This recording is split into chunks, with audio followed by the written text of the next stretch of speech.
Welcome to SRS spoken English classes. సరే, ఈరోజు మనము నెక్స్ట్ టాపిక్ మనం అంతకుముందు క్లాస్‌లో మనం తర్వాత జరగబోయే పని గురించి మనం విల్లును ఉపయోగించి చెప్పొచ్చు అనేది మనం నేర్చుకున్నాం. మరి ఆ భవిష్యత్తులో జరగబోయే పని జరగదు అని చెప్పడానికి మనం ఏ విధంగా వాడాలనేది ఈరోజు వీడియోలో చూద్దాం. మనం అంతకుముందు రోజు ఏం చెప్పుకున్నాం? విల్ అనేది ఫ్యూచర్‌ని తెలియజేస్తుంది. అంటే జరగబోయే విషయాన్ని తెలియజేస్తుందని మనం నేర్చుకున్నాం అంతకుముందు వీడియోలో. అంటే ఇక్కడ మనం ఫస్ట్ చూసినట్లయితే first line he will go tomorrow అంటే అతను రేపు వెళ్తాడు. విల్ అనేది తర్వాత జరగబోయేది చూపిస్తుంది కాబట్టి హి అంటే అతను, గో అంటే వెళ్ళటం. అంటే హి విల్ గో మనం ఏ విధంగా నేర్చుకోవాలంటే ఫస్ట్ హి విల్ గో అనేది ప్రాక్టీస్ చేయాలి. హి విల్ గో మీరు మీ ఎదుటి వాళ్ళతో ఖచ్చితంగా మాట్లాడండి ఈ విధంగా. హి విల్ గో అతను వెళ్తాడు. ఈ టుమారో అనేది టైమింగ్ తెలియజేస్తది. ఎప్పుడు వెళ్తాడంటే tomorrow. He will go tomorrow. ఈ విధంగా మీరు ప్రాక్టీస్ చేయండి. ఒకవేళ ఈరోజు ఈవినింగ్ వెళ్తారనుకుందాం అనుకోండి. ఇప్పుడు మధ్యాహ్నం అయింటది. ఈవినింగ్ వెళ్తాడు అని చెప్పాలి. హి విల్ గో టుడే ఈవినింగ్ అని చెప్పాలి. అది మనకు నేను నేర్చుకున్నది. మరి అతను వెళ్ళడు అనేది ఈరోజు నేర్చుకోబోతున్నాం. అంటే ఇక్కడ మనం అతను వెళ్ళడు. ఇక్కడ మనం ఏం చేస్తున్నామంటే అది కూడా వెళ్ళడు అనేది కూడా తర్వాత జరిగే యాక్షనే కాబట్టి విల్‌కు నాట్ అనేది మనకిక్కడ చేరుతుంది. ఇక్కడ అంతకుముందు మనం హి విల్ గో ఎలా నేర్చుకున్నామో ఇక్కడ వెళ్ళడు అంటే హి విల్ నాట్ గో. అంతే, ఏం లేదు. He will not go tomorrow. రేపు అతను వెళ్ళడు. He will not go tomorrow. అదే అతను వెళ్తాడంటే హి విల్ గో. అతను వెళ్ళడంటే he will not go. Just మనకు ఒక నాట్ అనే పదం మాత్రమే చేరుతుంది. అతను వెళ్తాడు, అతను వెళ్ళడు అనే దానికి ఈ నాట్ ఒక్కటే డిఫరెన్స్.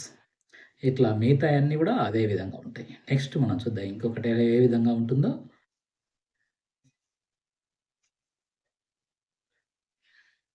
ఇప్పుడు చూడండి ఫస్ట్‌ది. ఇప్పుడు నెక్స్ట్‌ది నేను వెళ్తాను. అంటే ఐ విల్ గో టుమారో. రేపు వెళ్తాను కాబట్టి. ఐ విల్ గో కామన్‌గా వస్తుంది. టుమారో రేపు వెళ్తాను.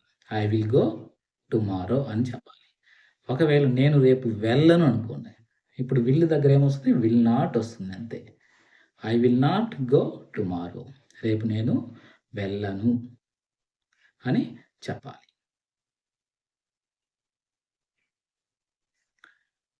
నెక్స్ట్ చూద్దాం. ఇప్పుడు నెక్స్ట్ మేము అనే దానికి ఏ విధంగా వాడాలో ఇప్పుడు మనం చూద్దాం.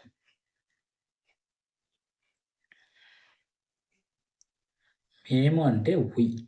ఇక్కడ మనము మేము అనే పదం ఏం తెలియజేస్తుందంటే వి అనేది తెలియజేస్తుంది.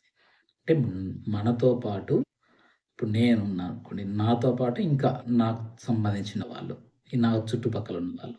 అంటే ఎవరైతే మనల్ని కలుపుకొని మనం చెప్తున్నామో వాళ్ళందరినీ మేము అంటాం. మరి ఇక్కడ మేము రేపు వెళ్తాము. అంటే we will go. We will go. మేము రేపు వెళ్తాం. టుమారో. టుమారో రేపు వెళ్తాం కాబట్టి టుమారో అంటాం. వి విల్ గో టుమారో అంటాం. మరి మేము రేపు వెళ్ళము అంటే ఈ విల్ దగ్గర విల్ నాట్ వస్తుంది అంతే. We will not go tomorrow. ఈ విధంగా మాట్లాడాలి. We will not go tomorrow అని చెప్పాలి. ఇప్పుడు నేను చెప్పిన వాక్యాలన్నీ మీరు ఖచ్చితంగా ప్రాక్టీస్ చేయాలి. చెప్పడం అనేది ఈజీగా ఉంటుంది. మీరు వినేటప్పుడు కూడా అర్థమైనట్టే ఉంటుంది. కానీ మీరు ఖచ్చితంగా ప్రాక్టీస్ చేయాలి. మీకు తెలిసిన వాళ్ళతోనే ఎక్కువ ప్రాక్టీస్ చేయండి. మీ దగ్గర ఎవరి దగ్గరైతే మీరు సిగ్గుపడకుండా ఉంటారో వాళ్ళ దగ్గరనే ఫస్ట్ ప్రాక్టీస్ చేయండి. అట్లా ప్రాక్టీస్ చేయడం వల్లనే ఇంగ్లీష్ అనేది ఫాస్ట్‌గా వస్తుంది. అట్లా కాకుండా క్లాసులు మాత్రమే వింటుంటే మీకు ఆ అవగాహన వస్తుంది. కానీ స్పీడ్ అనేది రాదు. కాబట్టి ఖచ్చితంగా ఈ క్లాస్ విని కనీసం మీ చుట్టుపక్కల ఉన్న వాళ్ళతో ఇద్దరు ముగ్గురితోనన్నా ఈ విషయాలు మాట్లాడండి. ఇప్పుడు మన గురించే రేపు ఏదైనా చెప్పాలనుకున్నాం అనుకోండి. రేపు మేము షాప్‌కి పోవాలనుకున్నాం అని చెప్పాలనుకుందాం. We will go shop tomorrow. మేము షాప్‌కి రేపు వెళ్తాం. We will go to shop tomorrow అట్లా చెప్పొచ్చు. లేకుంటే మేము రేపు సాయంత్రం పార్టీకి వెళ్దామనుకున్నాం. We will go to party tomorrow. ఈ విధంగా మీరు ప్రాక్టీస్ చేయండి. ప్రాక్టీస్ చేయడం వలన మాత్రమే మీకు ఇంగ్లీష్ అనేది ఫ్లూయెన్స్‌గా వస్తుంది. నెక్స్ట్ మనము దే అనేది ఏ విధంగా వాడాలో చూద్దాం ఇప్పుడు.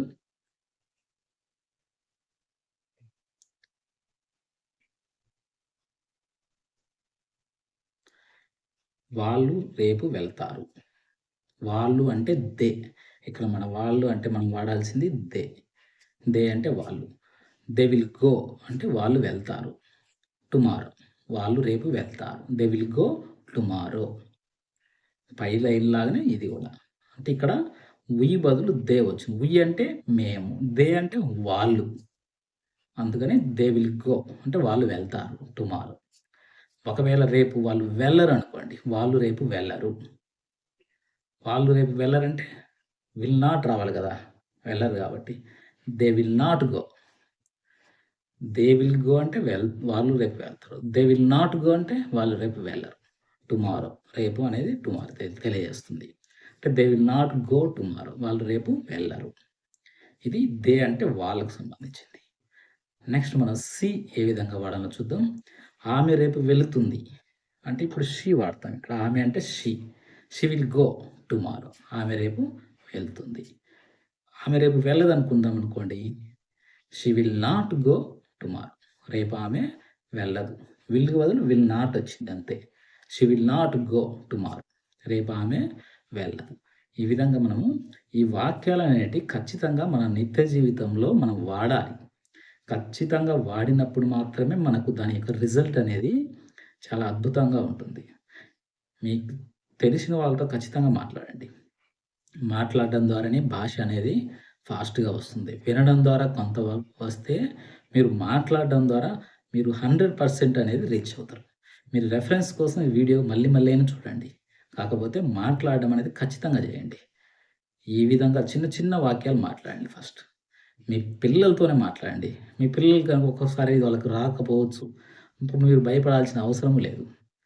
మీకు తెలియని వాళ్ళతో చిన్న పిల్లలతోనే మాట్లాడండి. మాట్లాడడం వల్ల మీరు ఆ ఇంగ్లీష్ మాట్లాడేదనేది నోరు అనేది బాగా తిరుగుతుంది మీకు.